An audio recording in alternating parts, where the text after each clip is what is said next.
इस वक्त बाजार में सबसे बड़ा डर ये है कि अगर युद्ध हुआ तो क्या होगा, और लोगों को डर ये है कि कहीं युद्ध हुआ तो बाजार गिर तो नहीं जाएंगे और हमारे पोर्टफोलियो का, हमारे शेयरों का क्या होगा, युद्ध के पहले युद्ध के बाद बाजार कैसा रहता है। तो हमने एक की है बड़ी एक्सक्लूसिव रिसर्च, और ये एक्सक्लूसिव रिसर्च है 1999 में जब कारगिल वॉर हुआ था तब क्या हुआ।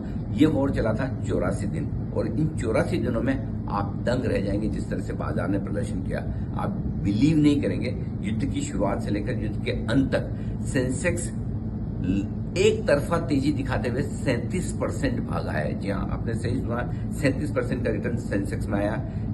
निफ्टी नेक्स्ट 50 में करीबन 25% का रिटर्न रहा उस समय, और ये तब हुआ जब अमेरिकी बाजारों का रिटर्न सिर्फ 2% था। यानी कि युद्ध होने के बावजूद भारतीय बाजार भागे जोर से।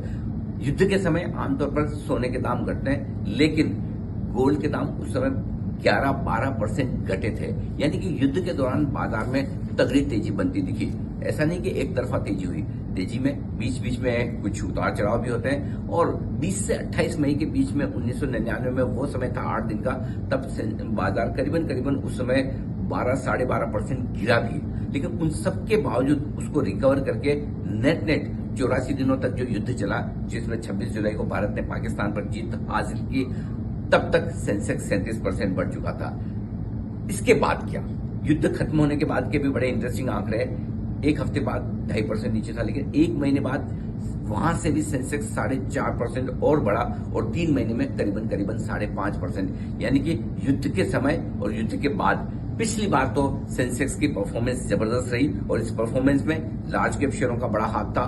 ऑटोमोबाइल शेयर चले, बैंक्स चले, टाटा मोटर्स तो आप सोच नहीं सकते, 84 दिनों में 92% भागा था। तो कुल मिलाकर बात यह है कि थोड़ी बहुत वॉलेटिलिटी हो सकती है, लेकिन अगर पिछले युद्ध की तरह ही बाजार इस बार भी अपना रिएक्शन दे तो ये बात आप मान सकते हैं, एक जो गिरावट मिले उसमें मौका खरीदारी का होगा। और युद्ध के बाद, युद्ध के दौरान और बाद दोनों समय बाजार तेजी से दौड़ लगाता हुआ नजर आया।